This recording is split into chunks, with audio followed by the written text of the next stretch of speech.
东突厥3集中营涉及的强制劳工问题备受国际社会关注。近日有美国媒体披露，卫星图片显示，中国当局今年在所谓在教营附近增建大量厂房，以便强制少数民族劳动生产。外界一直把东突厥3在教营与强制劳动画上等号。美国新闻网站 BuzzFeed 翻查卫星图像发现，该地区至少有130个营区设有工厂。该网站表示，东突厥3当局把大量维吾尔族人强行关押在在教营的同时，不断加建新的工厂。估计目前这类简易厂房总面积达到2100平方英尺。该新闻指出，在2016年开始的强迫劳动活动范围内，有超过100万维吾尔人受雇，其中大多数工厂是在2018年建成。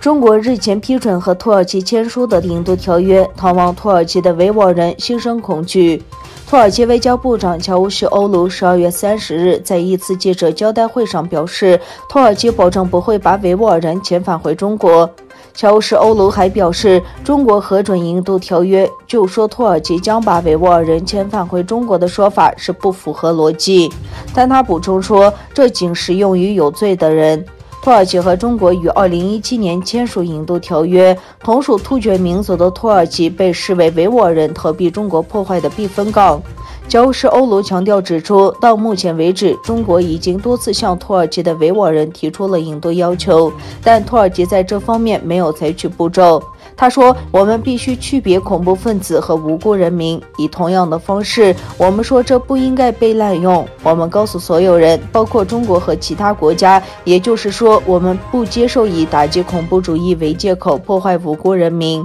他还指出，来自中国的疫苗的推迟和土耳其对维吾尔人的对待之间没有任何关系。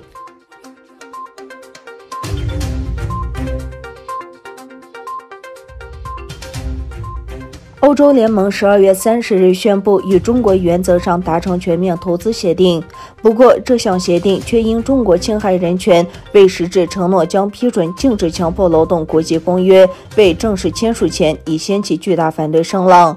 欧盟执委会主席冯德莱恩、欧洲理事会主席米歇尔、轮值主席国德国总理默克尔以及法国总统马克龙30日与中国国家主席习近平举行视讯会谈。欧方会后宣布原则上完成谈判，但这只是第一步，欧中接下来尚需时间确定协定最终内容，且需送欧洲议会表决同意。协定规定，中方对市场开放、公平竞争和永续发展3点作出承诺，未来将开放欧商投资飞机制造、云端服务、电动汽车、金融和医疗等行业。周一，欧盟委员会报告了与北京方面谈判的进展，包括中国劳工权利这一核心问题。这是一个争议性的问题。此前有报道称，中国利用大量东突厥3地区被拘押的维吾尔穆斯林进行强迫劳动。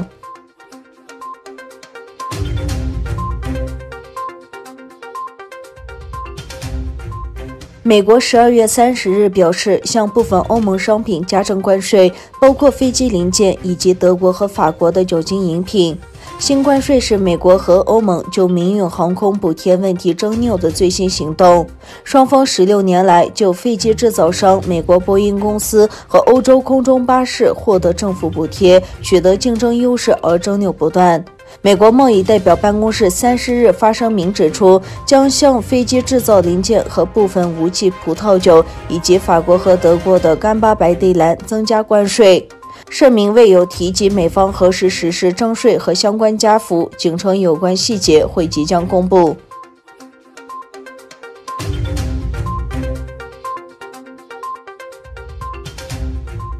英国议会下议院30日以521票赞成、73票反对，通过了英国政府与欧盟达成的脱欧贸易协定。英国政府官方网站公布，英国国会议员以压倒性票数通过了脱欧贸易协议，为31日晚11时该协议生效铺平了道路。该贸易协议于12月24日宣布达成，它制定了英国在今年早些时候退出欧盟后有关双方新关系的条款。该协议将从1月1日起生效，取代一项过渡期安排。英国在过渡期内仍遵守欧盟规则。英国首相约翰逊周三签署了与欧盟达成的应退贸易协议。在文件从布鲁塞尔抵达伦敦后，他在欧盟领导人的签名旁签上了自己的名字。